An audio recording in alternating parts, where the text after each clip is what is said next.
Uncle Sam. Welcome to the Scarecrow's Hour.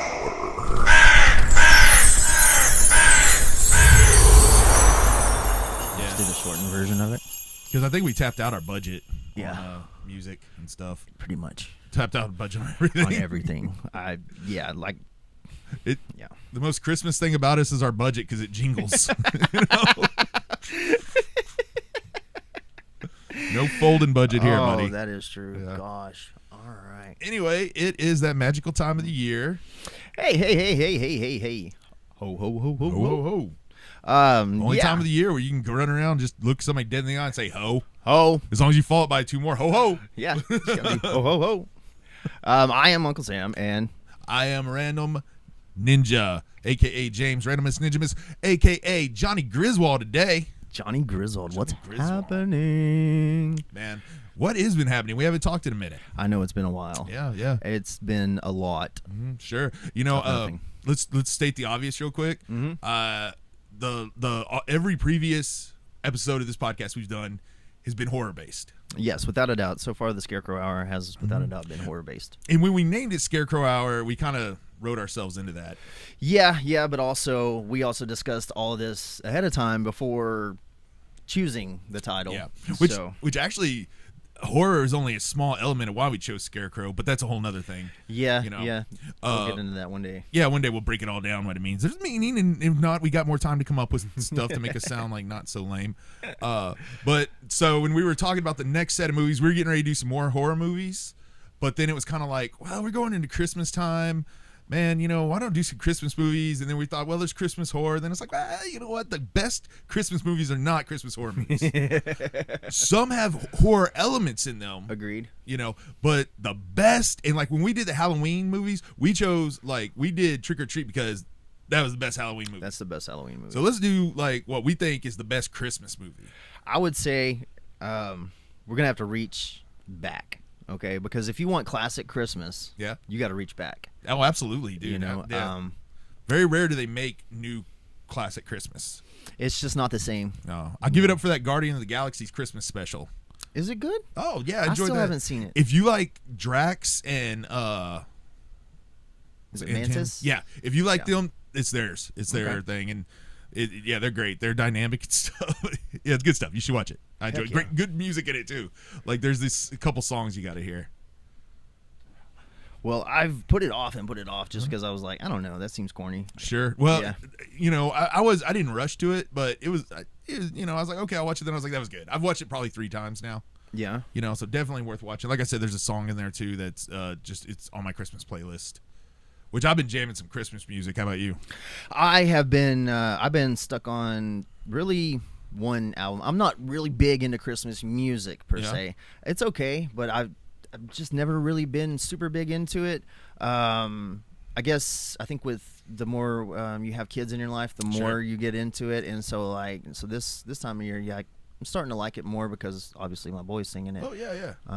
But I've only been on that rap album, that DQ, because it rings. It's got like 6 or 7 songs or something, little EP or whatever. Yeah, I don't guess I know it. And so I sent you a link to one of the songs, but I'll Yeah, I check your links that you send me.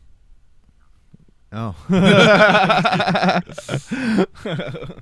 But his song Red and Green is got this jingle, or this hook to it. It's just, it gets stuck in my head like.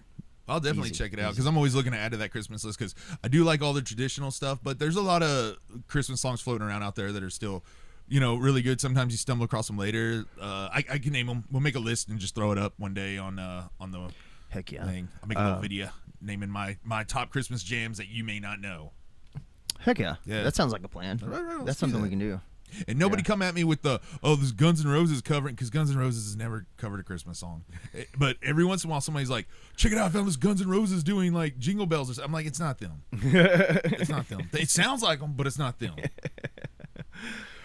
Well, since we are reaching back in time and we're going to talk about a Christmas movie, what in the world will be what is the favorite Christmas movie? What is the best Christmas movie? What qualifies as a great Christmas movie? Good for question. you? Well, that's a lot trickier than it was with the Halloween, asking what made the perfect Halloween movie, because like Christmas, there's such a different vibe to it, and a lot of that vibe, it is the comfort, family, and like, not to sound lame, and I don't really care if I do, but it's almost more of that PG feel, that just family friendly kind of stuff, Yeah. So I think for me, in my world, there's two really big dogs of great Christmas movies. Okay. One I don't know if we'll get around to talking about, and that's A Christmas Story. Okay. Which had a great sequel. If you haven't seen that, No, I never saw the sequel. oh, it's really good. Not the old sequel, but the new one that has the original part of the original cast and stuff. Oh, okay. Yeah, Okay. that's No. fun. That really stuck to the vibe of the original. Yeah. But the other one is one I'm pretty sure we agree on, that most everybody agrees on. Never met anybody that doesn't like this movie, that is not down to watch it. This is the movie you watch on Christmas Day. If nothing else, if you haven't watched it all season, you're gonna watch it on Christmas Day, and that is none other than Christmas Vacation. National Lampoon's 1989 eternal hit, Yes. Christmas Vacation. Christmas Vacation. National Lampoons. Do you know it used to be Harvard Lampoon? Yes. It's crazy. Yeah, how they started. I know and whenever you look at it, it's like Christmas Vacation is what, the third? Yeah. It's the third installment of the vacation of the National Lampoon's Vacation Yeah. franchise. Very standalone, though. Yes. Because for one thing, you got to point out, like, this is the only National Lampoon's Vacation movie that doesn't have the Holiday Road song in it. You notice that? All the others, be it Vegas Vacation, European Vacation, the Wally World one, they always have the Holiday Road, which is a great song. This doesn't have that. No, yeah, because it's all.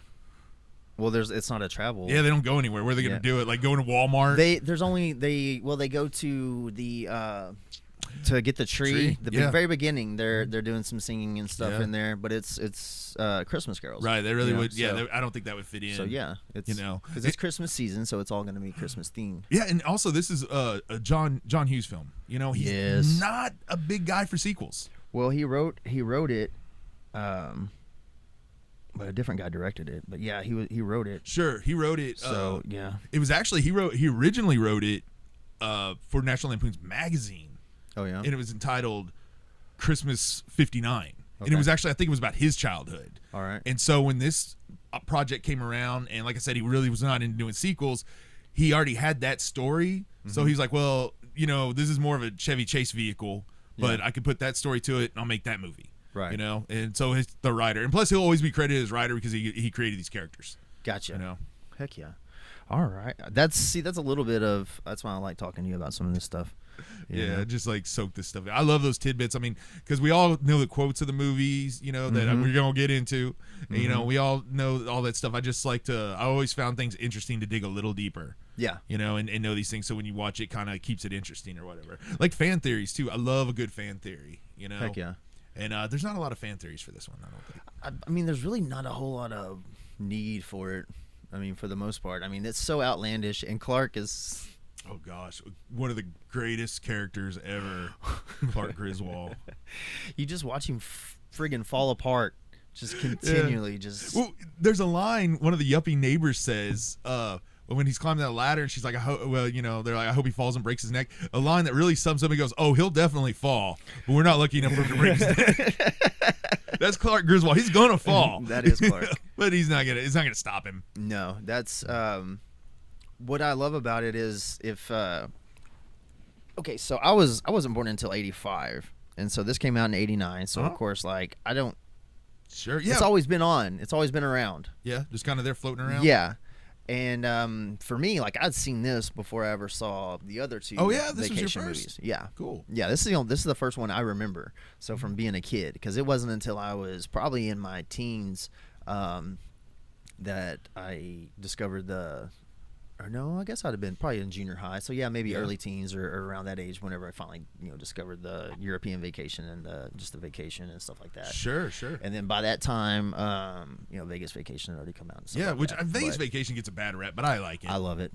Me too. I don't know why people crap on that. I enjoy it a lot. So yeah, me too. So I guess for me, I was born a few years before he was born, 1980. yeah. Don't do the math to my age. It's not hard. Anyway, so I do remember this coming out. I want to say the first time I watched it may have not necessarily been Christmas time. Yeah. Because I don't remember when exactly it was released on home video. I didn't see it in theaters. Back then, going to the theater, that was a big deal. Missed a lot of stuff in theaters. However, I think I was living in Jacksboro because I lived there for a cup of coffee, and we'd rented it and watched it, and it was great, and I loved it. And speaking of that, I've watched this movie so many times, but it's not until these last few years has it become a movie I strictly watch at Christmas. It was just used to be in my rotation of movies. Yeah. Like I had my little VHSs, I had like the Rocky movies, I had a couple wrestling pay-per-views, I had Christmas Vacation, Lethal Weapon, just, I just rotate those. I'd watch this in July. Yeah. Never even thought about it. Now it's like, oh, it's Christmas time, you gotta watch it, or let's save that for Christmas, Yeah, that's how I was. Like this, I think, as soon as like December 1st hit, like that first, like the first weekend of December, I had Rustin, and so it was like introduction. Like I'm like, bam, bam, bam, Christmas movies. Right. Yeah. It was like Rudolph the Red-Nosed Reindeer, Grinch, Grinch, the OG stuff, and he was all about it. And so the next day.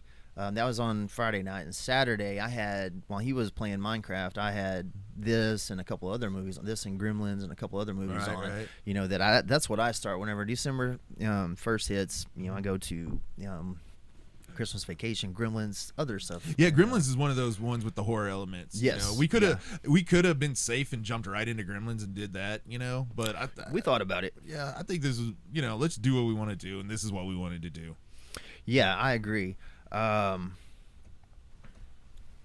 If you would like to sponsor us and choose the movies we do, feel free. Oh, definitely, 100%. Or maybe if you just wanted to give some input in the first place, you could always right below, right down there, go ahead and leave a comment. Like, comment, subscribe. Let us know your first impression of this movie. When was the first time you saw it? Was it like him over there when he was late to the party, or was it like me when it came out? And I was already into the National Lampoon movies because, like I said, in the 80s, those were big deals. Movies kind of come and go these days. Yeah. But back then, when something was in the theater, it was in the theater for a while. And then if it, when it played on TV, it was kind of a big deal. And then on home video, it was a go-to rent. That's another thing. This is one of those movies that I only knew the TV version of it for forever. Really? It wasn't until way later in life that I actually started watching the DVD or the VHS or something like that.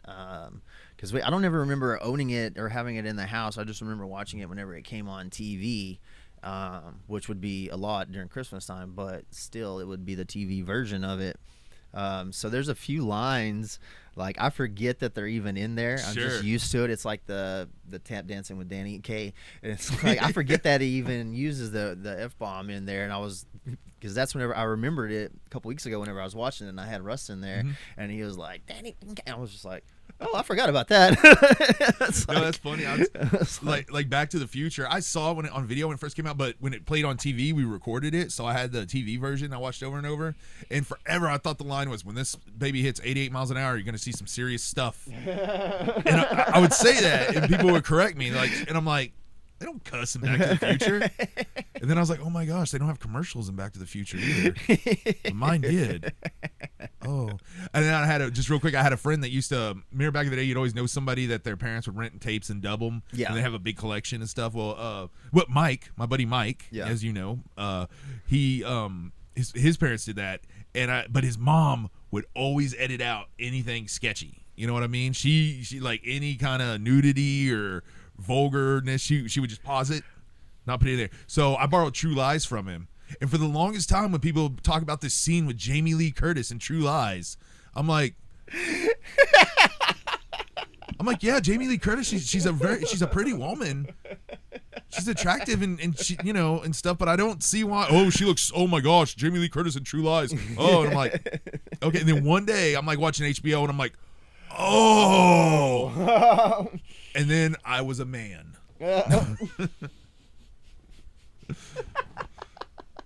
Not quite. Oh man. Anyway, back on track here. Like Christmas Vacation. So something else. I guess we talked about Chevy Chase. We should talk about the rest of the cast real quick going in. Yeah, let's. You want to do a quick rundown of the main cast? Sure, absolutely. So the returning actors, of course, Chevy Chase and Beverly D'Angelo. Absolutely, I Dude, love her so much. what a movie star! When you look at her, she just looks like a movie star. The looks on her face they kill me. There's so many times in this movie where she doesn't really have a line or maybe a line or two, but the looks on her face are just priceless. Absolutely. I mean, gosh.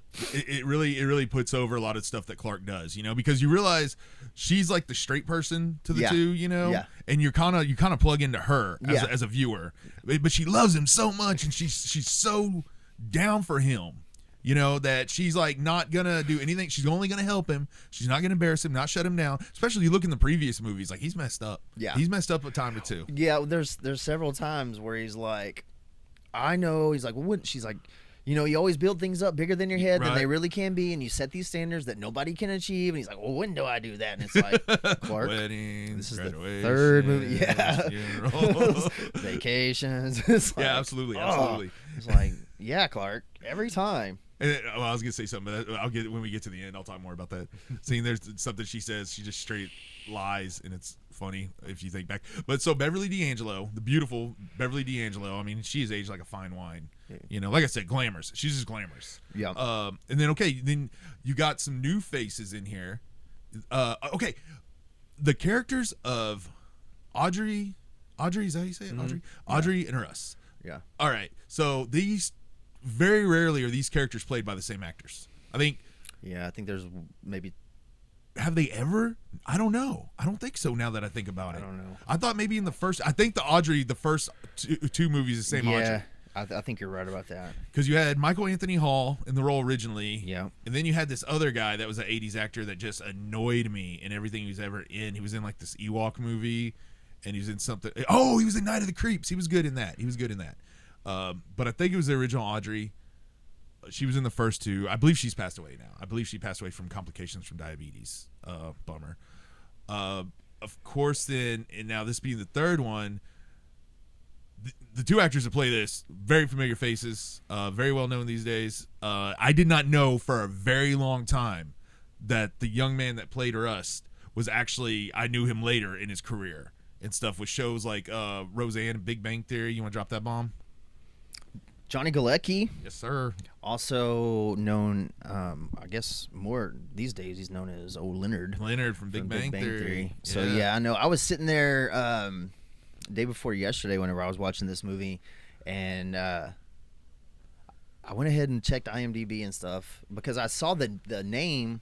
I saw the name on the credits, and then I was watching it, and I'm like, really? Is that him? And so I looked and I was like, good gosh, you can barely tell he's so young, Oh yeah, he looks nothing like him. Nothing at all. Even if you go from his role in this to his role in Roseanne, right? Yeah, he looks way different. Way different. Puberty. I would have never thought that he had done anything like that. He ever had any child acting experience. Yeah, I didn't know. I didn't realize either. So I was so that's fun. Probably by now most people know that, but when you learn that for the first time, it's a pleasant slap in the face. Yeah. It was very nice. I love being able to tell people stuff like that. That so and so, like, no. Yeah, I mean, because I was looking at it and I was just like, because I was doing that to myself. Yeah. I was just like, is that really? No, yes, no, yes, yo, no. Oh, sweet. I think probably with me, because, he was David and Roseanne. At some point, I was, one way or another, either I was looking at his movies and then saw Christmas Vacation. I was like, who was he in Christmas Vacation? Or I was looking at Christmas Vacation cast and saying, like, who was he in that? And then, regardless, same outcome. Pow. Right. Know? Very welcome slap in the face. I like that term. Yeah, totally. Very rarely is a slap in the face welcome, but in this case, very much so. Randy Quaid is returning. He's a returning. Oh, he is. Yeah, he was. Oh my gosh, dude. Randy Quaid. He was. Was he in all of them, or just is he in three of them? He wasn't in the first one, right? He was in. He was. He was in the first one because that's where they pick up the ant and that's right. Oh yeah, he gives him the shoes. Yeah, that's right. That's right. So he's in that, but he's not in the European Vacation. No, he's not in the European Vacation. So he's in Vacation, Christmas Vacation, and Vegas Vacation. Gosh, how great would he be? Do you know there's a sequel to this movie? There's a Christmas Vacation Part 2. Yeah, it was straight to video, and it's Randy Quaid is the lead in it. Oh, okay. The original Audrey's in that, I believe. I don't know that she reprises the role, but I've never seen it. I could never bring myself to actually watch it because if it was good, I believe I would have heard it was good by now. You know, Probably. So I mean, maybe one day, maybe we'll just sit down and watch it or something. But yeah, it's they go to a tropical island for Christmas or something, and that's all I know about it. But Okay. yeah. So but yeah, so that's Randy Wade. Man, we'll come back, but dude, what a great entrance for him in this movie. His triumphant return, just that's so great. We'll get to that as we get to that scene. I don't want to get ahead of ourselves. So we talked about Russ. Now Audrey, the returning character, but not the returning actors. This was less of a surprise because she has such a distinct face. Oh yeah, she's obvious. She's obviously gotten older, but she still looks like Juliette Lewis. Juliette Lewis. I mean, dude. there's just no. Now I will say this. I don't mean to say anything negative about this movie, but you could definitely tell that her getting this gig was a case of nepotism because her dad is a very accomplished Hollywood actor, Jeffrey Lewis. He was Salem's Law. Devil's Reject. Okay. Yeah. Oh, So okay. because, and I say that because, dude, like her acting's not so. Is not her line delivery not so? Yeah, there's a lot of it. Well, she doesn't fit in with the Chicago Maybe that's feel. it. She doesn't have that Midwestern that she doesn't sound. I don't know. Just, She does stand out and be like, gosh, dun dun dun. Kind there's of just certain. Yeah, there's certain some of the ways that she says things that just don't. Yeah, I mean, she didn't ruin the movie by any means. It's cool that it's her. Yeah. But just not her best work. She would go on later to she improved. You know, maybe it was the blonde hair was messing her up or something. You know. Maybe it's too much peroxide or bleach. Yeah, I do like that when they're like go through things like Audrey's eyes are frozen. I'm numb from the waist down. She says my hips are frozen. Yeah, kind of reminds me of Lou Ann from King of the Hill. Like, I wonder if that was any kind of Brittany Murphy or the King of the Hill crew use any inspiration. I don't know. So there's them. Hold on, I gotta. And you're right. Randy Quaid comes back, and also the who played his wife, whatever. Catherine. Yeah, I forget, but that's the same Catherine. You know, I don't know if she's done much besides this. I think she does like cartoon voices and things. Okay. For some stuff. But some of the other people that we see in here are like, because everybody in this movie it has had a career or would go on to have a career, as you stated earlier. You know, this is definitely some of that Hollywood freaking elbow rubbing, hey, what you got for me, get me a gig kind of thing. Because let's see. Well, plus also look at the year that it was made in. You know, I guess it's probably shot in like 88 or 89 because it was released in 89. Yeah, probably 87, 88. So it was shot in, you know, the late 80s, and you look at the cast that's there and it's like that was prime for them. Sure, yeah. You know. Well, like I mean, we'll talk about even some of the older folks like was it Doris Roberts. Doris Roberts. William Hickey. Yeah, William Hickey. If we do every beginning retrospect of this has to have William Hickey in it, for crying out loud. So now the goal is next holiday season to find another movie with William Hickey in it. I don't know if he did any other movies. Ugh. If not, we can substitute Dick Miller. Hey, Grinch, get my stogie. Get my yeah. Get my stogie. You know, we talked about him with with freaking whatever that movie was we did. It's like Tales from the Dark Side. Yeah, Tales from the Dark Side. I started to say Creepshow 3, but Tales from the Dark Side, the movie. We're the very first episode of The ScarecrowHour. Yeah. Go back and check that out in the archives, and you can get our whole opinion on him and whatnot. And but you know what? Hold on, I forgot her name, but I guess I didn't write it down. His wife or whatever in there, Aunt Edie? Bethany. Bethany. You know what she was famous? Bethany. Yeah. Bethany. It's a cat. Anyway, you know what she's famous for? What? She was the original Betty Boop. Oh, yeah. She voiced Betty, and if you look at her, she looks like an old Betty Boop. Yeah. So you know, she has some of the best lines. Yo, she's great. Go in there and say hello to everybody. Hello, everybody. Hello, everybody. Would you like- Hello, everybody. Gives the best grace ever. Very patriotic. We'll get back to that. Yeah, we're getting we'll come around to it. And Go also, ahead. Brian Doyle Murphy's in here. Or Murray, I'm sorry, he's in Murray. here. Murray playing Clark's boss. His boss. He's got a Sleazeball. he's one of the more famous of the Murray brothers. Maybe no, he works more. He's probably the hardest working Murray brother. He's in a lot. Yeah, He's in a lot. It's Yeah. Okay. I won't. Yeah. Yeah. And if you don't know, it's Bill Murray's brother. Who? He was in he's in this other Christmas movie I might talk about sometime. Who?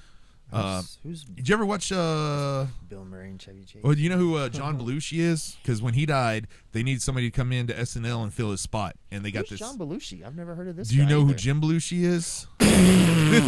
Yeah. Yeah. Anyway, sorry. No, I was just taking you down that. I was like, let's see how far we go with this.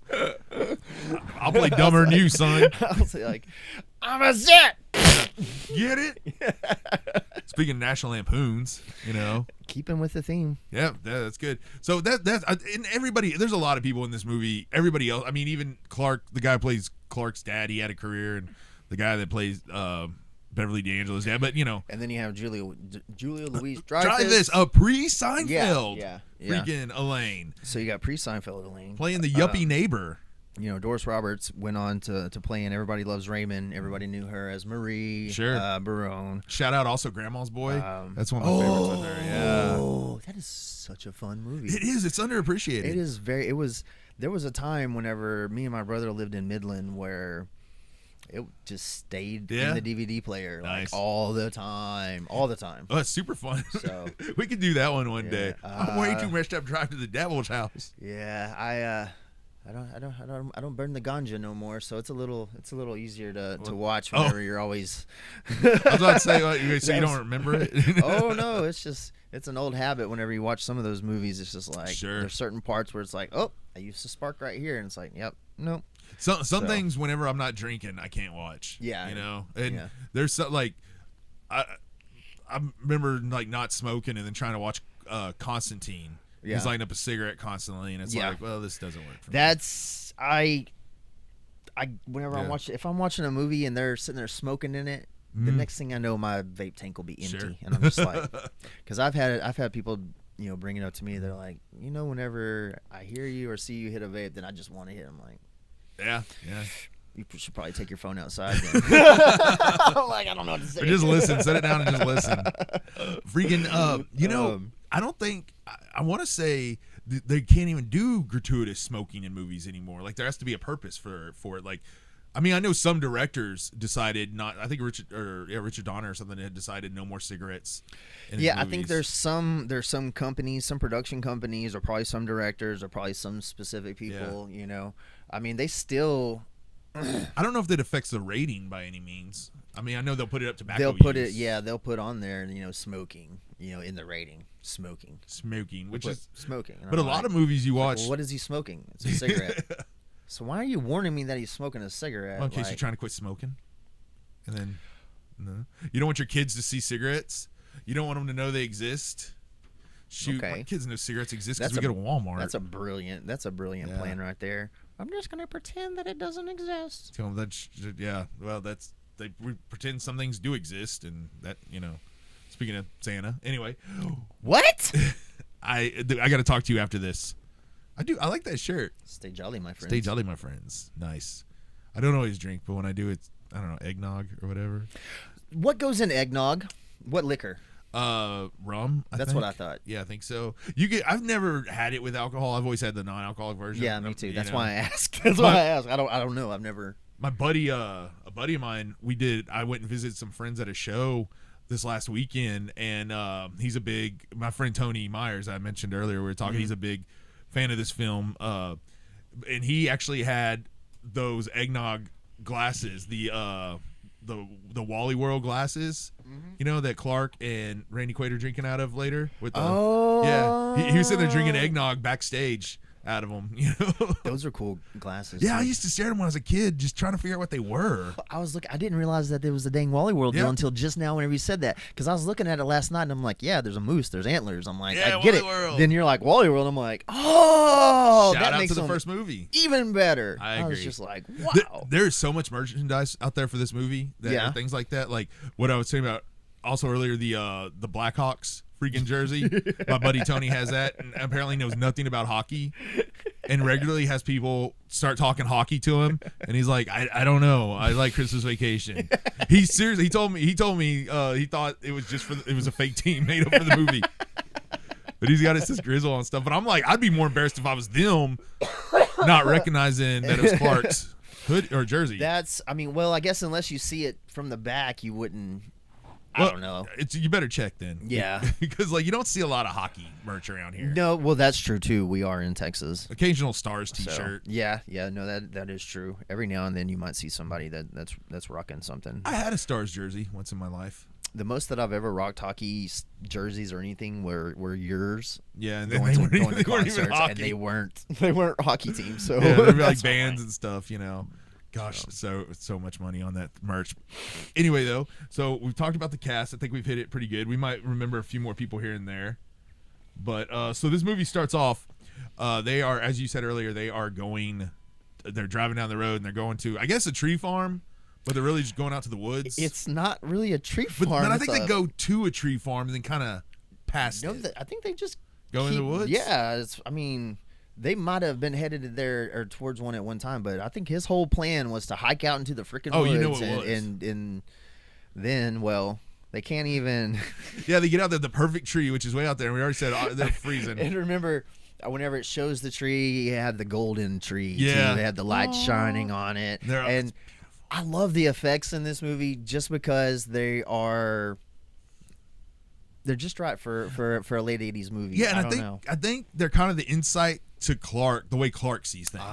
You know? Okay, yeah, You know, I like that. Yeah, I like that. It's kind of like the twist on like I can't really watch the Deadpool movies without thinking like that's how Deadpool sees it. So I kind of started to go Gotcha. back and put that into other things. I'm like, okay. Gotcha. No, that's pretty neat because we know how Yeah, fantastic askew his vision is. You know. Yeah, he does not think like normal people. Now, but this is such a great gag though when they're all admiring the tree, and then Rusty says, "Dad, did you bring a saw?" Well, before that, even I got to touch on that before you get to that part, because I'm pretty sure it's right before that. You have like the original, the OG Fast and the Furious move. Oh yeah, you're right. I totally skipped this. Yeah. I was like, hold on. As much as you and I have talked about Fast and the Furious and little stuff, then I was sitting there because that's what one of my first notes is like the OG Fast and Furious Fast move, and going Furious. under the log truck and then catching some real air. Yeah. Yeah, because I think Burt Reynolds did it as the bandit first though. Went under the. Oh, exploded yeah, bandit, yeah, went yeah, under yeah. the Yeah. No, well, without a doubt. But 'Cause still, it would be older, but still that same thing. I'm just like, dude, I had to point it out. We got to talk about it at least for a second. ever since I was a kid, every time we drive by an 18-wheeler, I always look. I was like, could I? And I'm like, no, It's like, no, it's not can't realistic. fit under that. Like that one's so jacked up, so high. I mean, when you're watching the movie, you don't think that. Yeah. But you're stuck under there at that point. Can't slow down, can't speed up. You have to maintain proper speed. So I just thought that was a good thing to point out. Yeah, no, for sure. I'm glad you did. Oh, and also they're on the road with the rednecks. Look, kid's a deer. And he throws up the finger. That's classic. That's great. That's a great example of Clark too, Mr. Family Man and all that stuff. Protect the kids. Get vulgar. Give the finger.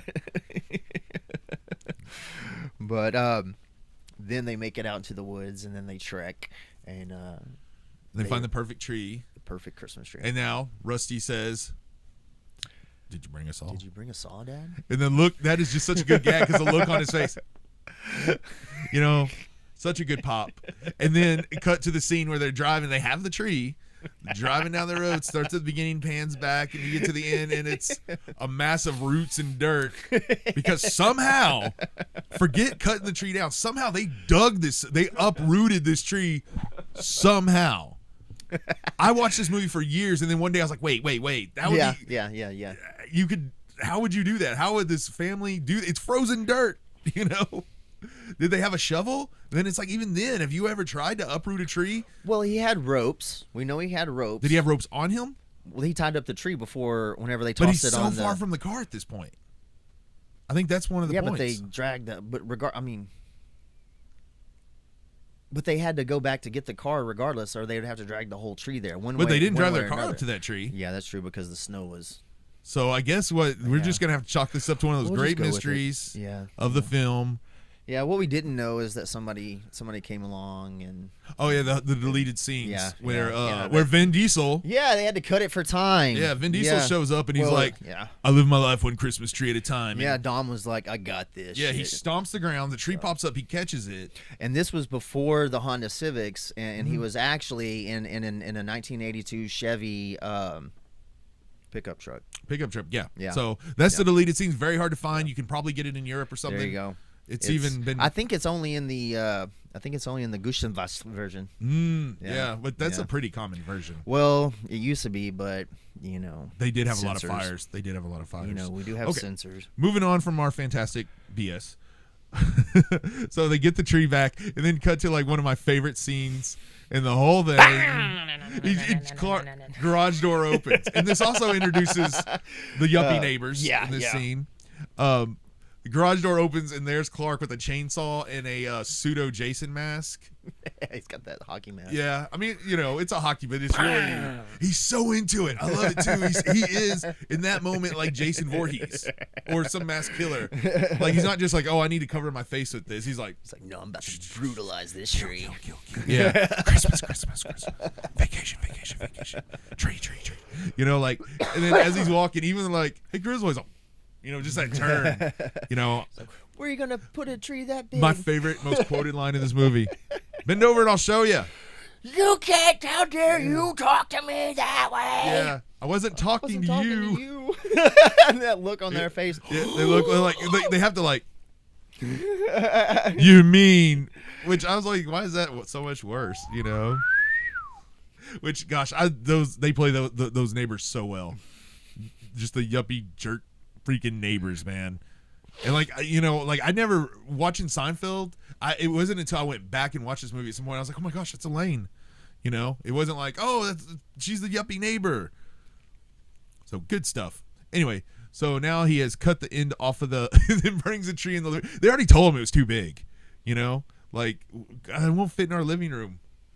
And then it's like, oh no, it'll fit. Like, well, what's his name? Russ is like, this isn't gonna fit in our yard. And he's like, well, it's not for the yard. It's going in our living room. It's not going in our yard. It's going in our living room. Like that's his logic.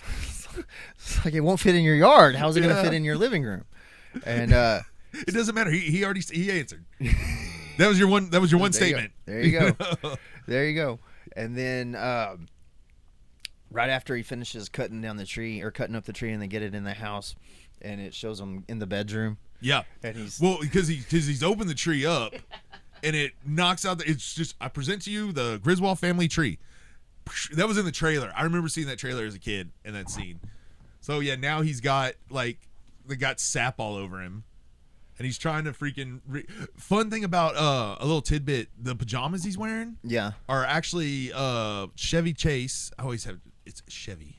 Okay. Chase. Chevy, like Chevy truck. Chevy. But I always want to say Chevy. Chevy. But because who's Chevy. Chevy, Chevy. Anyway, Mr. Chevy. Clark. Let's just call him Chevy. Clark because that's who he is.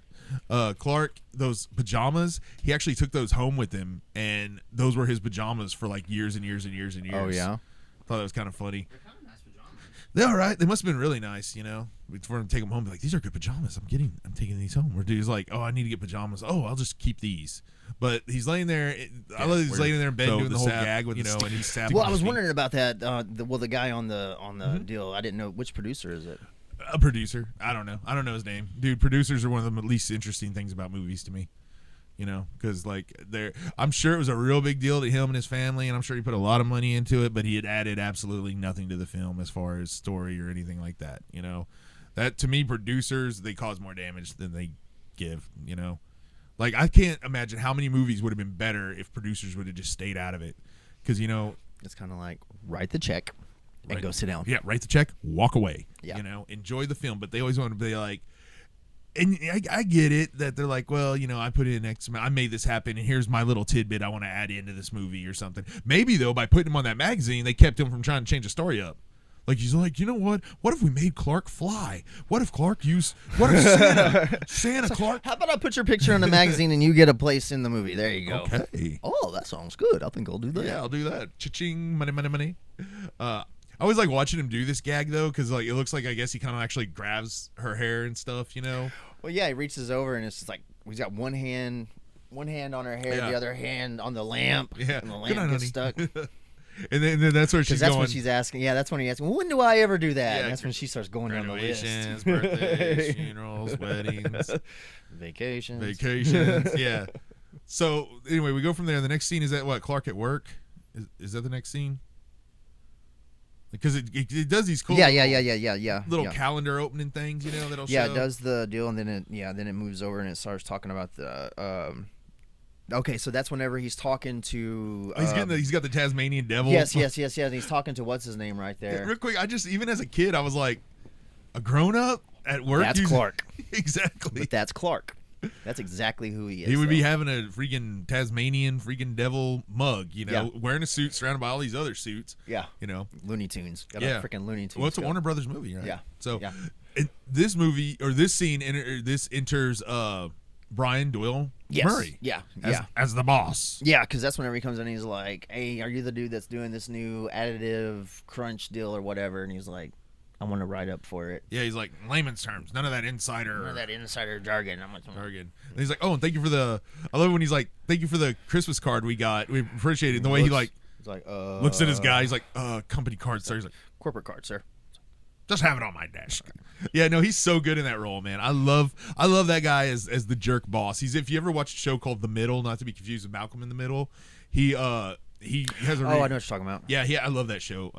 But he has a reoccurring character where he like owns a car dealership, and he's that kind of sort of that character, but he's like kind of a shyster and always trying to get one, or like he'll sponsor a little league team, but they got to wear all his stuff, you know. Gotcha. But he's great making people work on holidays. But so, excuse me. I mean, he's in so much. Like I said, he's the most working of the Murray brothers for sure. Yeah, not the most famous, but Not the most definitely, famous. yeah. Not probably the richest by any means, but he's the most working. Yeah. Like Yeah. he's in so much stuff. You'll see him in like Hallmark Christmas movies, but then you'll like see him in some big budget movie who has some little scene, and he's just Little so bit of everything. Yeah, just always he looked.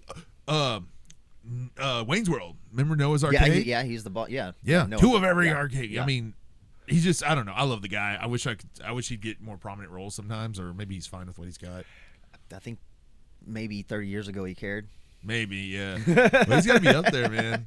But I like to see a movie where That's something I was thinking about last time. I'm sorry to cut you off. Go No, ahead. I was just saying I like to see a movie where he played like the president. Yeah. It doesn't have to be the lead, just the president.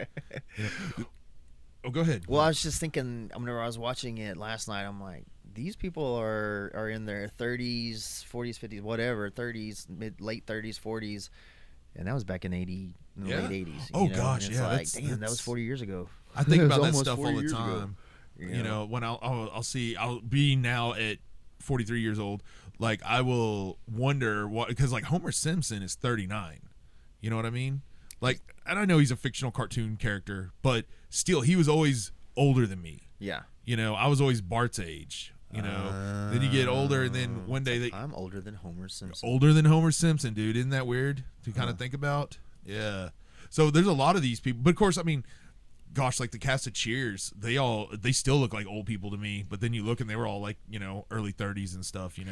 Yeah, and it was 30 years ago. But of course, I mean, back then, I don't know. That's a whole nother thing to talk about how people dressed and presented themselves and the lifestyles. Yeah. People age slower now, I guess, or look. I don't know. I don't know what to tell anybody. Maybe that's just my perception. Glitch in the Matrix. Perception, glitch in the Matrix. 100%. But Clark reveals in this scene to his coworker, who I know I've seen that guy in some other stuff. I just couldn't place him. He's in a ton of stuff. I don't know if I didn't write his name down or what. I just was gonna say he's the guy who's in a ton of stuff, But that's where Clark reveals his plan to put in a pool with his Christmas bonus. Yes. And the Christmas bonus is a very important subplot kind of going on, or to the story that we've got to remember that the Christmas bonus is he's counting on His it. name is Sam McMurray. What has he done? He plays Bill in this, but he's I mean, is this what we know him from? Or Raising Arizona, Drop Dead, L.A. Story, Addams Family, which Adams? Values. Okay. Probably played, like, 7,000 Miles. Rich Kid's Young dad Man. or something. So he's just one of those guys. He's been in a little bit of everything. Claus. He played in Elementary. He played in Mom. He played in just all sorts of stuff. Yeah, but just The Good Fight, Unbreakable, Kimmy Schmidt. I don't know. Kimmy Schmidt. Played in Bull. He's just played in a whole bunch of stuff. Okay, so a career actor here, like yeah. like a journeyman, if you will, or whatever. Yeah, he even played in. Oh, that's an animated one. He played in several Batman animated.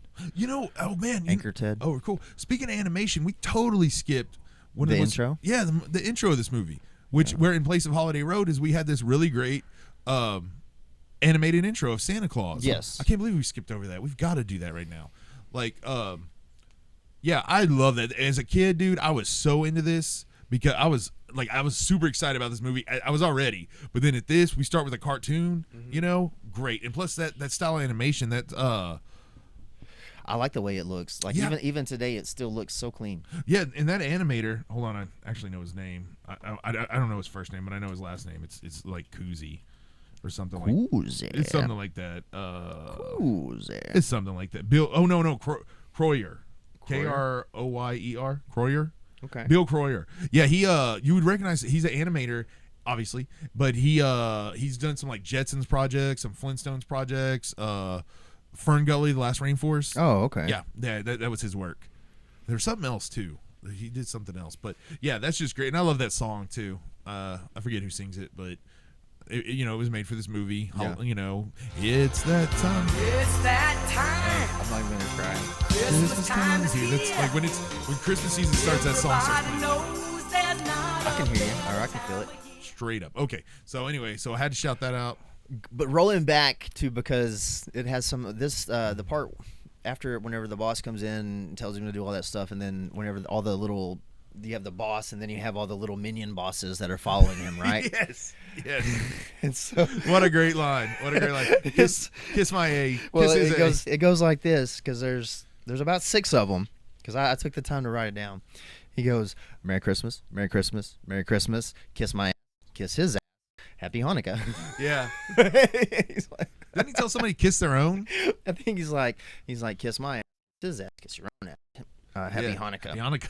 Something like that. But it's just like, and it's the way that he says it, his timing, his delivery. Oh yeah, just, sure, the cadence of it. that's what makes so much of this is you can tell, like, the way it was written, who it was written for, like how it was meant to be delivered. And if you don't deliver it like this, then you just miss, the timing is just right. And plus, Chevy Chase, he's such a talented guy. Yeah. I mean, he just always has been. Like, I know he has caught a lot of flack for the way he behaves in his personal life. The way they asked Bill Murray about Chevy Chase one time, and Bill Murray said, when you become famous, you turn into an a-hole for about a year or two. He's like, and either you get over that or you stay an a-hole. Yeah. And implying that Chevy Chase stayed an a-hole. There's, Yeah, that's what I've always heard. Me too. I decided a long time ago, I don't care about his personal life. I care about his work that he does. Loved him in what was that show? Community. Yeah. It's funny because they say like him and Donald Glover, they were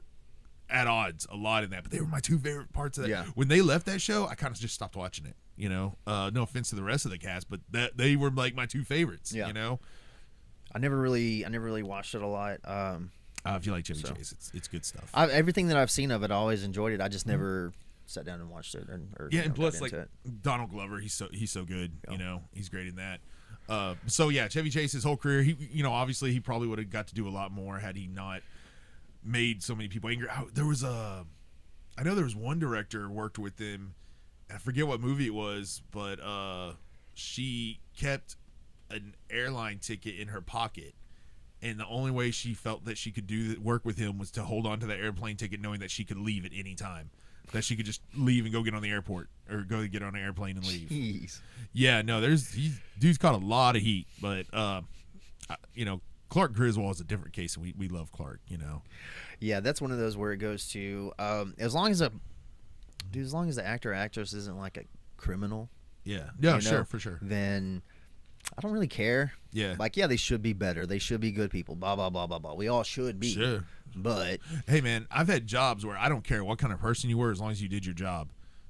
Right. And the better you were at your job, more you'd get away with a bad attitude or something. You could cuss me if you killed it at your job. You know what I mean? But, if you didn't, watch your mouth, Right. Change your attitude, da-da-da-da. You don't get away with that.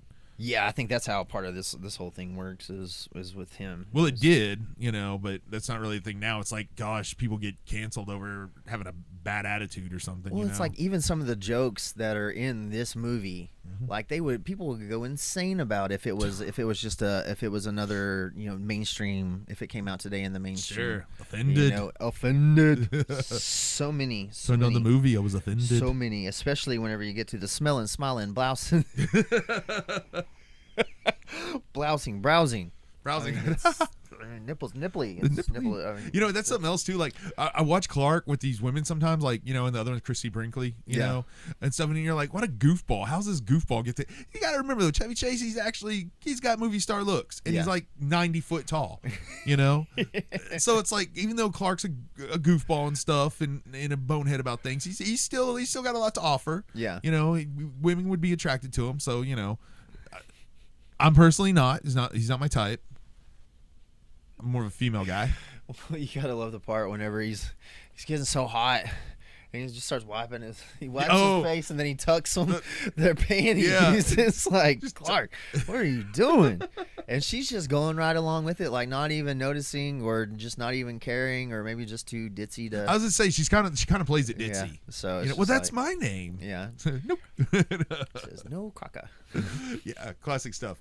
So, which is that the scene we're actually in right now? Because like it was after the Shortly after. yeah Shortly after that, they go. They're shopping. and Russ busted him over there. He's there. Can't see, can you, Russ? Yeah, she's like pulling up her skirt and showing her I know, hip. it's like, see these panties right here? They're like this, and it's like, So she's obviously flirting with him. it's I like, mean, what hardcore. the heck? You can't see the line. Can't see it, can you, Russ? No, Dad. It's just like, Russ. And then the scene cuts right there. I would have liked to see more of him just trying to do damage control with that scene. One thing about this movie also that Johnny, how do you say his name? Galecki said his only real regret about this movie was that Chevy Chase wanted a scene, like a heart-to-heart father-son scene, but it wasn't in the script. Mm-hmm. But he wanted to go ahead and do it anyway. He pretty much just wanted to write it and do it with Johnny. But the kid was like, in his ignorance, was like, but it's not in the script. They're not going to use it in the movie, so why should we do it? Yeah. And he's like, well, I want to do it. And he's like, well, no, I don't want to do it because it's not. They're not going to use it. It's just more work and da da da. He's like, so basically, he talked himself out of possibly having a really good scene with Chevy Chase. Yeah. You know what I mean? Because Rusty, he's got his lines. He doesn't get a whole lot in this movie. You know what I mean? No. He just kind of. I mean, I don't know if you'd say Rusty does. Well, yeah. In the other movies, I think the character gets more, especially in Vegas Vacation, man. Especially in Vegas Vacation. Good job, Mr. Papalopoulos. Yeah. Yes, I do not require Papa them. Giorgio. Oh, Or he's is it so Papa good. Giorgio. Papa Giorgio. Papa Giorgio. Yeah, Jules still refers to that actor as that name every time she sees him. Which I like that remember guy a from lot. Can't Hardly Wait. Oh yeah, absolutely. He said that he doesn't remember making that Can't Hardly Wait because he was so stoned the entire time. That's what he said. That's a great movie though. Can't Hardly Wait. That's my generation's freaking high school movie. That and American Pie, but Can't Hardly Wait's better. But American Pie's probably more famous. Well, Russ is his, he's the little boy sidekick Sure. for the most part.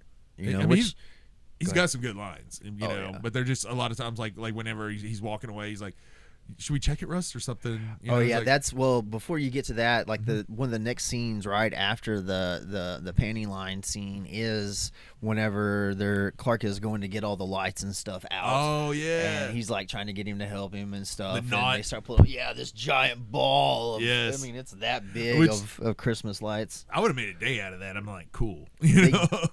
They did is what they kind of show is both him and Clark are working. They disappear like that whole day, or at least Clark is gone that whole day. I just mean doing untying that. the knot. Yeah. Oh yeah, he proceeds to go on and put these 25,000 lights onto the house. 25 Italian twinkling lights. The little ones aren't twinkling, but even I love in the ladder when he goes up Thanks for there. pointing that out, Art.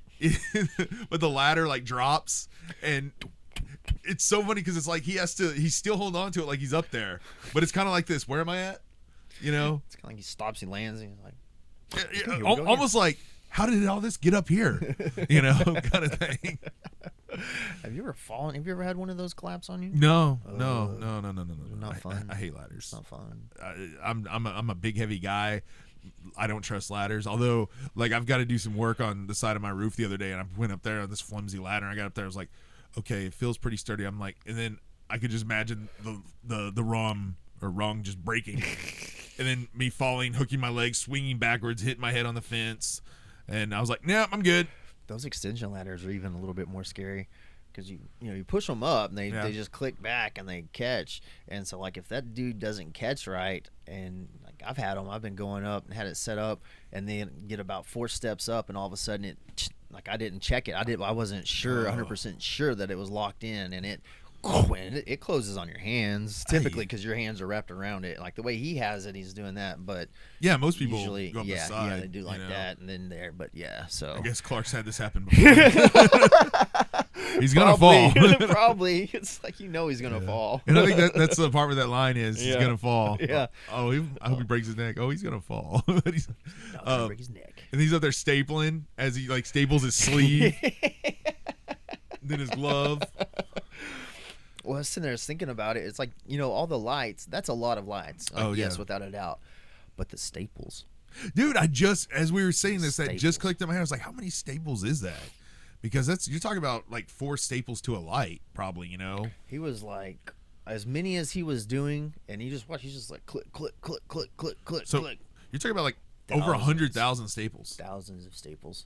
Yeah. Thousands. Okay, let's count the staples. Click, click, click.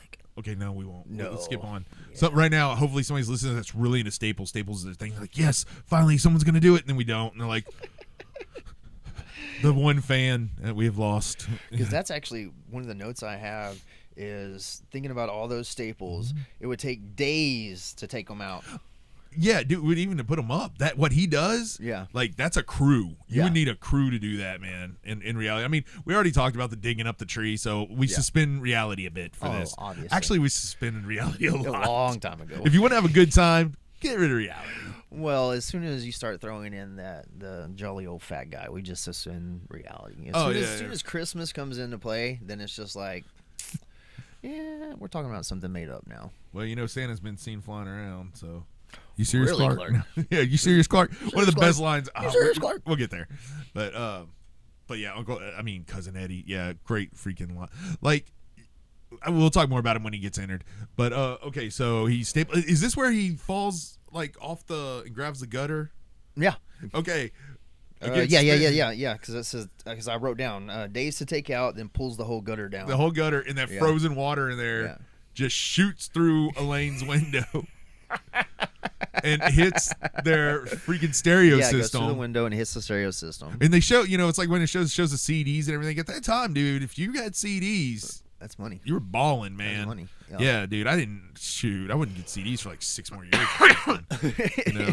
And I'd have like 1 or 2. But yeah, so it destroys the stereo. And I just love it when they're like, she's like, well, something broke the window and something smashed the stereo. And why is the floor all wet? There's water everywhere. Yeah, which that occurred to me. I remember watching that as a kid, and I was like, so if I ever had, because when you're dumb and you're a kid, you don't understand the value of life. So I'm like, if I ever had to kill somebody, if I stabbed them with ice, the murder weapon would melt. Okay, I'll need to remember. I guess I thought at some point I would need to know that, Well, you never know. Well, yeah, you kid, you're killing stuff in your head all the time. All the time. You know? I know my boy does a lot of monster hunting. Oh, good. Keep him with the monsters. That's why I think though I learned to like push all that into like vampires and xenomorphs. Yeah. Like I am a bigot when it comes to vampires and xenomorphs. That's it. I have a natural hate and racism against xenomorphs. And if you don't know xenomorph, the aliens from the movie Alien, and vampires. So vampires. Yeah. Now don't get me wrong. I love those movies. I love alien movies. I love vampire movies. But the actual idea of a vampire, the idea of xenomorph, hate them. Just hate them. Hate them. Stupid. Hate them. Anyway, when people are like, oh, I wish I could be a vampire. I was like, yeah, no, I would stake you, decapitate you, and incinerate you. Because they feed off humans. How crappy and selfish is that? I want to live forever. So, and plus, okay, I guess it would be cool to be a vampire for a minute, maybe. But after a couple hundred years, the novelty would wear off, and you would be like, miss the sun and all that. And not to mention you're just like such a damned soul or whatever, Yeah, that's what you have all these romanticized versions of all these vampires, and the fact of the matter is that is a damned beast. Yeah, it's like you're all just now about this this being of and all you're about is blood and killing and everything like that. Consuming life. Yeah, consuming life for your own selfishness. It's crap. Of course, I mean, I guess you could be like a good vampire. Be like Ricky Bobby. I'd be a good vampire. You know, like, hey man, have some blood. Got some blood? I'll give you some blood. I'll give you some vampire blood. Anyway, we're not talking Can I about. get some blood? Can I get Yeah, some I'll blood? bite you. You want to? Can you prick yourself so I don't bite you? Because this is not sharp. Vampire. Anyway, enough time wasted on vampires. So anyway, now sorry, I'm gonna get out of the vampire alien mode. Never made a good. Is there a vampire Christmas movie? Christmas movie vampires? If there is, let me know. Blade? Did that? No, that's a rave. I confuse raves and Christmas. 30 Days a Night is about as close as I. Good call. It's just like because it's Snowy. winter and Yeah. snowy, and no, it's not really Christmas themed. No, but it's kind of like. Snowy winter, winter, Alaska. yeah. And, it's kind of. Which, dude, I kid you not. One time, it wasn't the first time I watched that movie. It might have been the second time.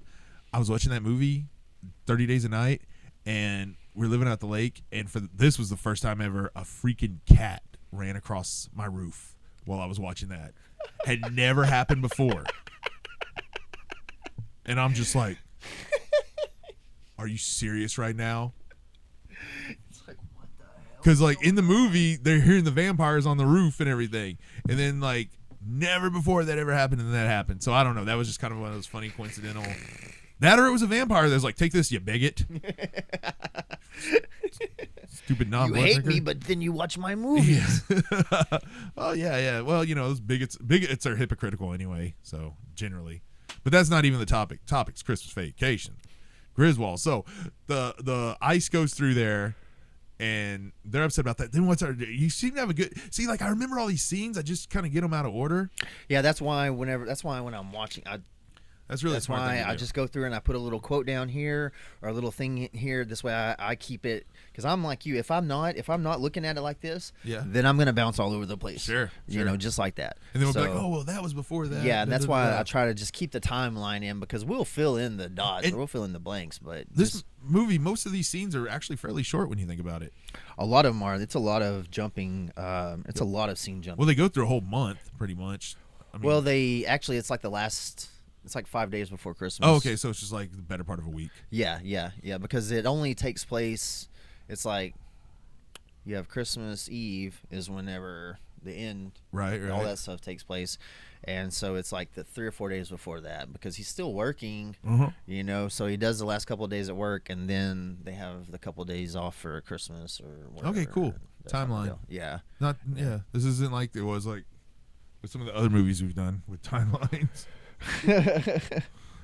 But because they get the lights up, and shortly after that is whenever he pulls them all out there, and they're like, "Hey, drum roll," and they're gonna show it off and all that. And Oh yeah, great! I love this scene.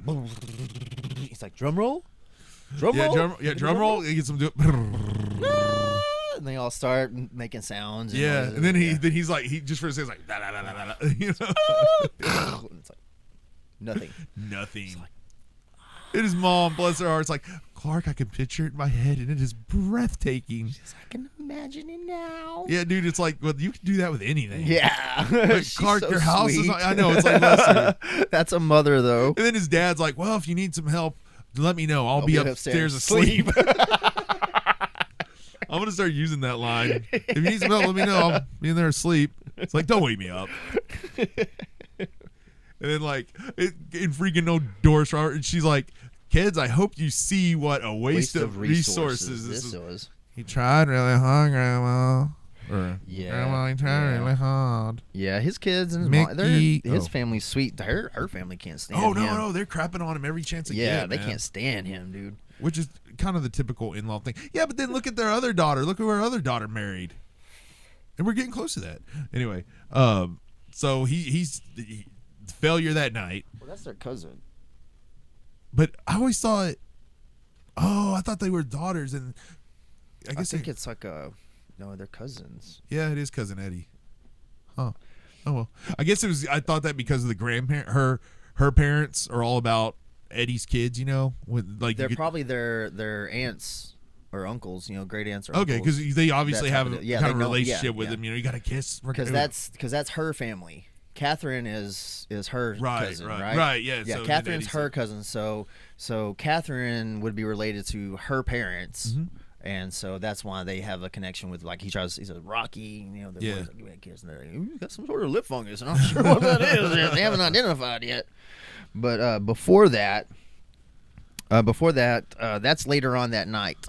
But the next day on the next scene is whenever Clark goes up into the the attic, and that's classic me trying to sneak around while everybody's asleep. Oh, 'Cause he gosh, walks yeah. there and he pulls the deal down, Bam! bam, hits him right in the head. Then he goes up into the attic and Yeah. he's hiding the present. Go ahead. Now, I love some of this business in the attic. I like a lot of this going on. And then, of course, here's the mother-in-law. What's that? What is that? The chill. Yeah. Yeah. It just, the air, just the closes draft. it. Doesn't Yeah. say, is anybody up It's there? like- There might be a reason why it's open. Why Yeah. the ladder's down. She's like, you I'm know? cold. Problem solved. Yeah.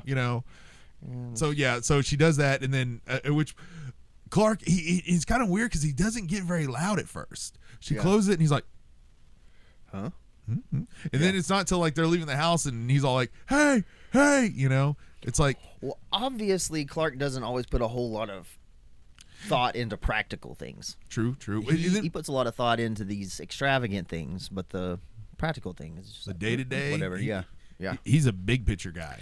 Yes, Yeah. he's an extravagant thinker. So one of the funny gags here, and I didn't get it when I was little because I couldn't read very well. Yeah. But he's hiding the presents.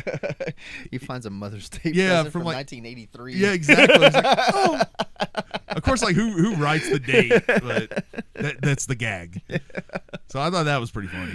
I always try to figure out who. It's like when I first saw that, I thought it was a gift like somebody had hid up there that he found. You know. Yeah. And then later I was like, oh, that's just he forgot he hid it No, there. I forgot he put it there. So he's and obviously you could tell he hasn't really done any like construction work and stuff the way he's walking around up there. Oh yeah, he's walking in between the. Yeah, he's studs. walking in between the studs. If you ever go in an attic, don't walk in between the studs. Walk on the studs. Yeah, well, that's also why that board, one of those boards, are laid across, and that's what he steps on, and they hit him. Oh, those yeah. are walk boards, Right, That go yeah. across because it's just an attic, and then you just have 2x6s sitting up there, and you. And real quick, these gags like the ladder and the board, he sells those so well that it's like not cheesy because he sells them enough to where he's almost trying to pretend they didn't happen.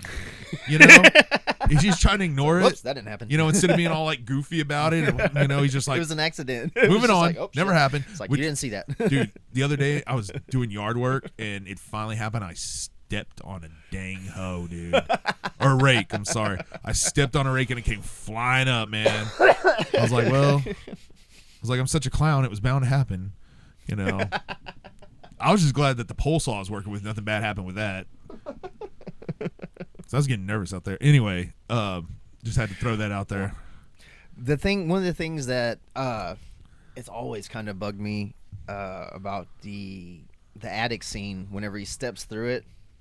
Why Didn't he just duck go, down, dude? duck down and crawl down out of the bed? Since I was a kid. Yeah. My I'm like, only theory about that, it was at this point he's kind of into it. yeah. He's into survival mode up there Yeah. because he starts getting all the furs on and everything. Yeah. At this point, because he feels the heat from it. Yeah. I mean, I try to tell myself, well, maybe it's not enough room for him, but I was Oh like, no, there's plenty of room. Yeah, that's your way out right there. He's so lucky it was on the top bunk too. I've come through.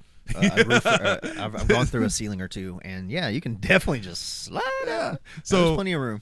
So yes, that has always bugged me since I was a child. I was like, oh well, now he's out. Well, no, he's not out. So, but I think he's kind of like, let's see where this goes. You know? I can see that in his mind.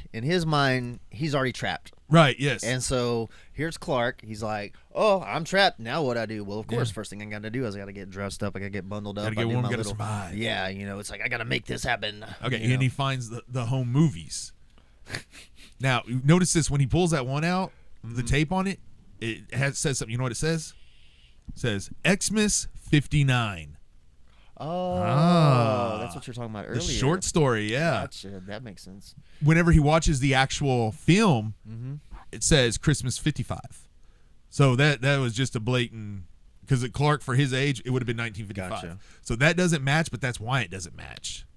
So that Gotcha. once you know, it's pretty cool. All right. That And makes also his childhood home where they filmed that at. Yeah. That was the same house that Samantha lived in Bewitched. Yeah, it was on one of the Warner Brothers backlot. Oh, okay. Yeah, I mean, it's nothing stands out about it, but if you know that, you know that. A lot of times that's the case. A lot of times with the backlot shooting and stuff, they use the same. These days, though, they've torn down a lot of classic places and stuff, man. In fact, I want to say that Clark Griswold's house is on a show. It might be the middle. Somebody lives in it in the middle. Like I want to say maybe it's like these trashy neighbors. Dude, it's a big ass. Yeah, it is. It It's a is. huge house. So he's doing well. And another question, whenever it came to the, he goes through the hole, and he's standing on a bunk bed. Yeah, it's Russ's. Okay.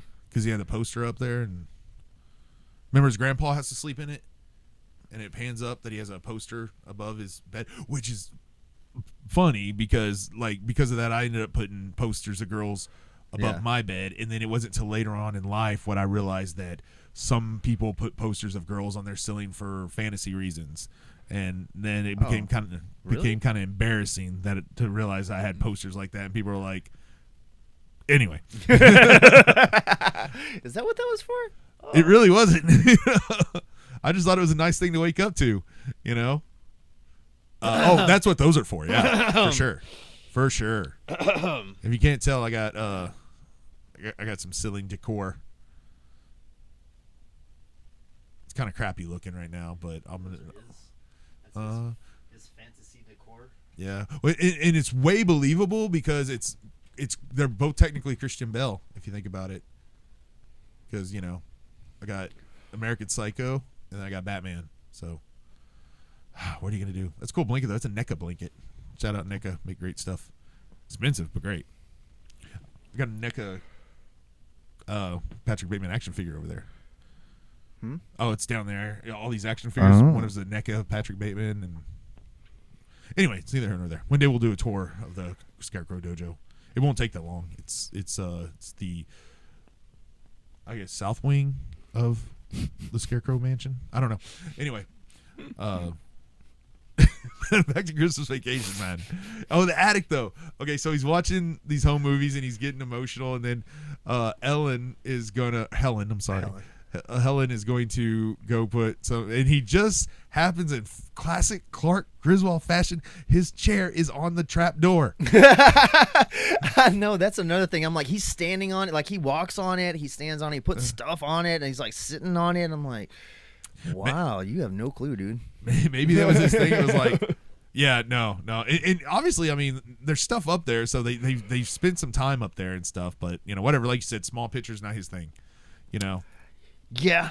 Well, it's kind of like sometimes you just get in your head like, I'm doing this and you're going to do that. Yeah. And even though it doesn't make any sense, or it's like everything's in the way or whatever. Yeah, it also kind of sucks the way they leave him because Helen wants to go back and get him because she's like, wait, I'm sure Clark wants to go shopping with us to go to lunch.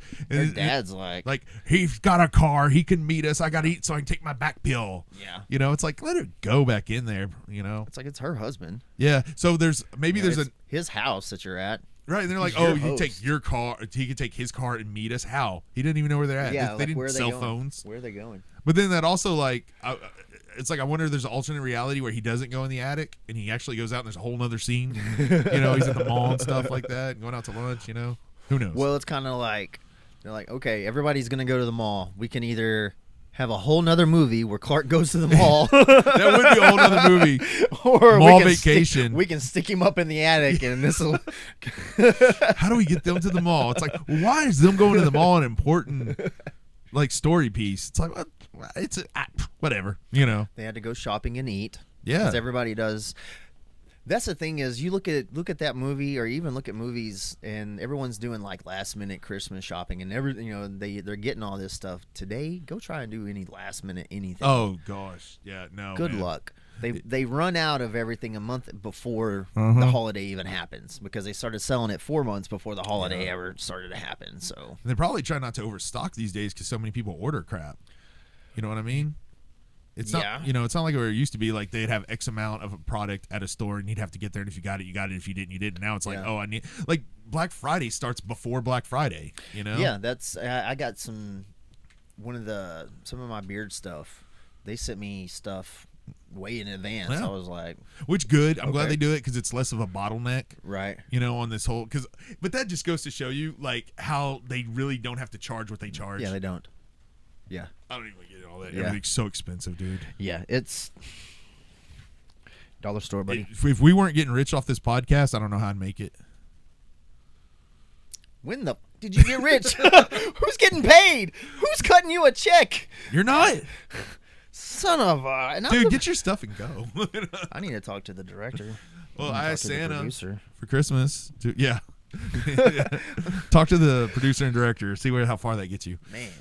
Yeah, I've seen you talk to him way too much. He isn't. Every morning when I'm trying to fix my beard. Yeah. So where do we go after the attic scene? Oh, let's see. What do we got? Let's try to keep it in order if we can. Oh yeah, because right before that is whenever the lights turn on, it does show the grandpa looking at the supermodel. Oh deal. yeah, That's yeah. right after that. So then the next day he steps through the Through it, poster, where the poster would be. Which the grandpa sleeping on a top bunk, that's not happening. That's what blew. That's one of the things I was just like that. I will buy I'm like digging no. up a Christmas tree with your bare hands, but a grandpa sleeping on the top bunk's where I draw the line. That is not compatible with reality. I think after she comes in and like opens the deal, drops his down, Yes. and then it. My notes just have it kind of moving on.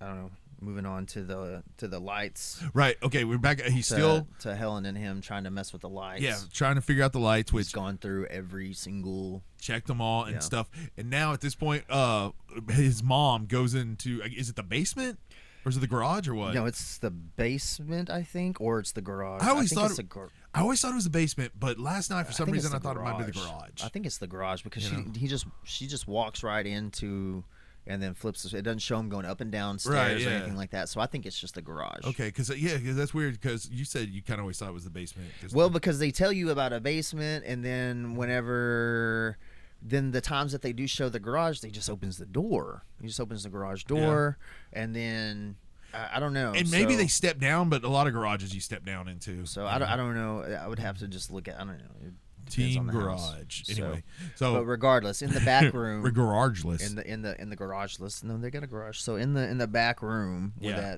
the back fridge is Right, where and there are stuff. so many outlets, dude. Dude, the splitters and the three-way plug-ins. So many. Whenever you start looking at it, because I had to pause it for a second last night, and I was looking at it, and it's like he's got a splitter plugged into a splitter.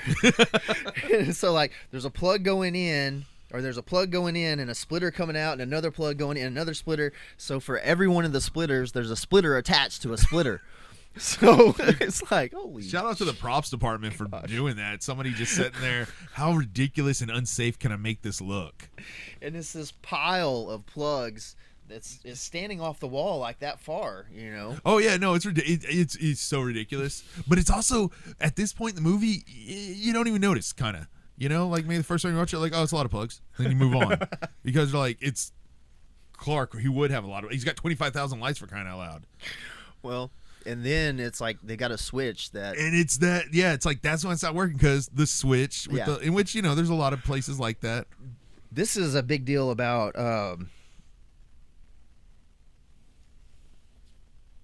Whenever what do I have? Oh yeah, the lights, the amount of splitters. Da, da, da, da, da, da, da. Okay, so all right.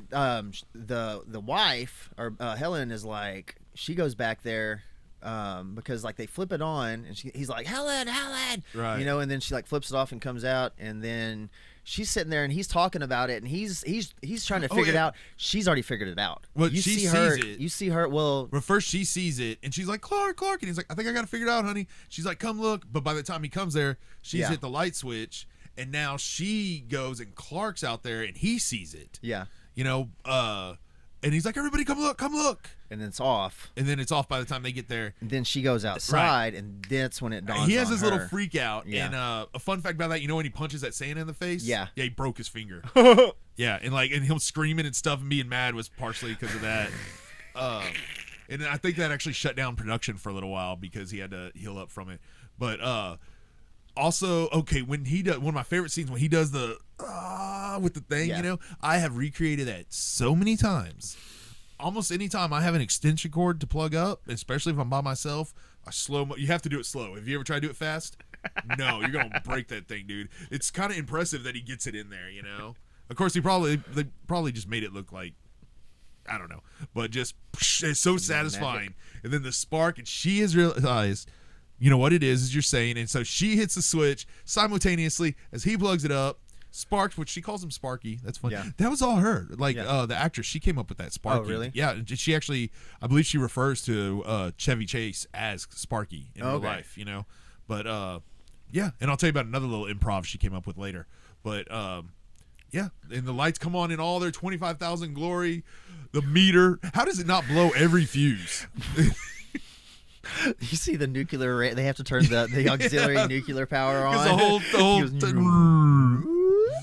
it's great. And that is the definitive Christmas light visual for anything. Like if somebody overdoes it or somebody goes hard, you're like, wow, this is like some Clark Griswold stuff. This is some Griswold stuff. Yeah, right exactly, dude. That's like, you know, I want to have a house like Clark Griswold, so everybody knows exactly what you're talking about. You're like, yes, and then of course the yuppies who have come back from their workout session in their freaking foil clothes or whatever, and like even then he's like, oh, I'm gonna get some wine in the dark and kiss every square inch of your body, and she's like, after a shower, you know. But now they're sitting there having romantic time in the dark, and all of a sudden blinded by this light. Yeah, they're freaking out. They can't see. And then like they're kind of getting it together. Oh, because the whole time it was going on and off. Yeah, and then it would be that's dark. Whenever they were flipping, and they're flipping the switch. The first time the switch flips on, they're just like, "Holy crap!" They can't see anything, and they're wandering around. Their eyes finally adjust.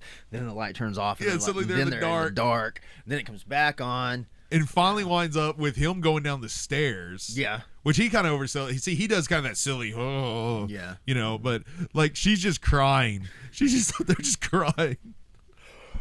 I kind of like that. I kind of love that. Is that the last time we see them in the movie? No.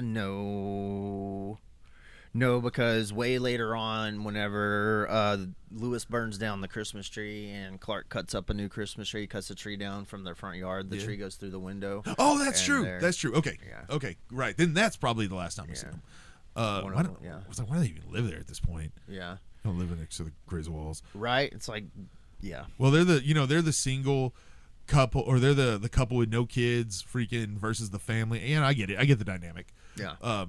So yeah. Anyway, so the lights are on. He's going through kind of his little celebration thing, talking to everybody. Well, this is before you move on, before you move to where you're trying to move to. This is where I want to point out right there. Whenever you have Clark and he's standing, he walks up to his mom, and Helen is right between them. Like she gets stuck between them because she's standing there next to Clark, and then she does that, and the next people, like next thing you know, like she's kind of crammed in between, and you're just watching her face whenever it's going back and forth between like Clark and his mom and stuff, and just the look on her face, like you can tell, it's just the comedic acting for her. She's just so damn good, dude. Just so good. No, for sure, dude. The chemistry she has with Clark, too. And so it's like his mom first, and then his dad. And he's like, "Oh, it's so glorious, son." He's like, "Dad, you taught me everything I know about exterior illumination." Yeah, exterior illumination. Then, as he's going through, and he goes to the mother-in-law. And he's like, "I hope this enhances your holiday spirit, right, or your holiday celebration or whatever." And he's doing that as he's going down the down the line with the family members, because it's kind of his moment. Yeah, you know, and that he's like just. Well, even with the father-in-law, he points out that the lights aren't twinkling, but Clark doesn't even notice that it's a diss. You know, that he's actually. Yeah, no, he's just in his little deal. Cloud nine. He's like, one. Yeah, you know, yeah. Everything's working. All I'm hearing is compliments. That's all I'm hearing. Right. Is Yeah. compliments. Exactly. And say what you will, because it doesn't even matter. Yeah. Because you can't deny what I have done. Yeah. And really, when you think about it, all he's done is hung up a bunch of lights. You know. I mean, it's not like they're not even like put up there in proper roles. They're just they're all over the place, and it looks like doo-doo butter. And they're just light. It's not like they're different colors. And then, of course, like you points out, they're not twinkling. They're not twinkling. They don't flash. They're just... So it's honestly, it's an abundance of lights, but it's not like that's it. It's a lot. It's quantity over quality. Without a doubt. Yeah, and, Yeah. and his electric bill just went up about 2, 3, 4, 5 grand a day. You know. Okay, so he's happy, but as he's going down the line, what's he say that at this point when he's like,